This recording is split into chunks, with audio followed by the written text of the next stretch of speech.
بہت مشہور آیت ہے سورہ زمر کی. اللہ تعالیٰ کہتے ہیں قل یا عبادی الذین اسرفوا علی انفسہم لا تقنطوا من رحمۃ اللہ ان اللہ یغفر الذنوب جميعا انہ هو الغفور الرحیم. اس کا ترجمہ میں آپ کے سامنے رکھتا ہوں. پھر اسکالرز نے کہا ہے کہ 5 باتیں اس آیت میں نوٹ کرنے والی ہیں.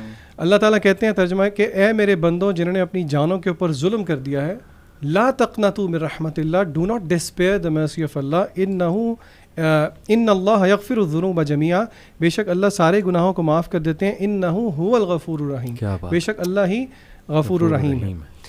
اب پہلی بات اسکالرس کہتے ہیں کہ آپ نوٹ کریں یہاں پہ ایڈریس اللہ تعالیٰ نے, یعنی کہ کن کی, who are the point of addresses, جنہوں نے گناہ کیے ہیں.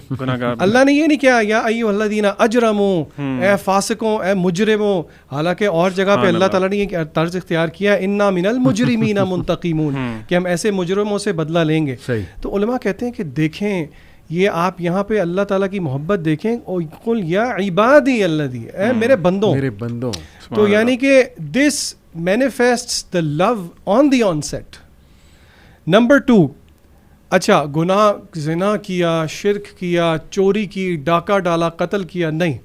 قل یا عبادی الذین اسرفوا علی انفسہم, حدیں پار کر, اسٹوری کو ختم کیسے کیا, جنہوں نے اپنی جانوں پہ ظلم کر دیا, یعنی کہ بات ختم کر دی. Eventually everything at the end, everyone is an operation against our own selves. بالکل صحیح. نمبر 3, اللہ تعالیٰ نے کہا لا تقنطوا من رحمت اللہ. اس کو آپ کمپیئر کریں کسی مخلوق کے ساتھ. کسی نے کوئی برا کیا اور کسی جج کے پاس جائے تو وہ پہلے اس کو دلاسے نہیں دے گا. اللہ تعالیٰ نے کہا کہ اللہ کی رحمت سے مایوس نہیں ہونا. بات یہاں پہ ختم ہو سکتی تھی.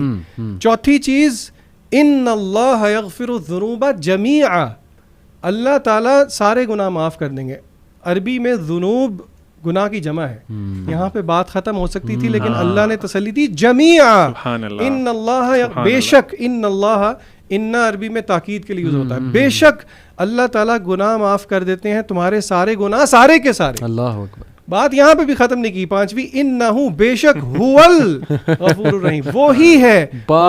بار افرمیشن, بار گارنٹیز, یعنی کہ کسی کو اگر یہ, again this is not a door to sin, لیکن اس چیز کے بعد اگر کوئی یہ کہے کہ جی میرے لیے کوئی نکلنے کا راستہ ہے کیا, مجھے سائن نہیں مل رہا, مجھے اللہ کی طرف سے وہ وائبز نہیں آ رہی, لوگ بڑا کچھ کہتے ہیں. اللہ نے تو بہانے رکھے ہیں معاف کرنے کے لیے, اگر کوئی سمجھے, اگر اللہ کی معرفت کسی کو. آپ سورہ ضحیٰ دیکھ لیں, میں غور کر رہا تھا کہ بات یہاں پہ ختم ہو جاتی ہے, وَلَسَوْفَ يُؤْتِيكَ رَبُّكَ فَتَرْضَىٰ, اللہ تجھے اتنا دے گا تو راضی ہو جائے گا. اس کے بعد بات ختم ہے, لیکن اللہ نے دلائل دیے.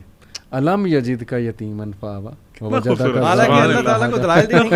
کوئی ضرورت نہیں, لیکن نہیں, اللہ نے دلائل دیے کہ کیا نہیں کیا, اللہ نے تجھے نہیں تھاما جب تو یتیم تھا. تھرو آؤٹ لائف تجھے اللہ نظر آ رہا ہے کہ نہیں نظر آ رہا ہے, تو اب کیسے چھوڑ سکتا ہے, اب کیسے نفرت کر سکتا ہے.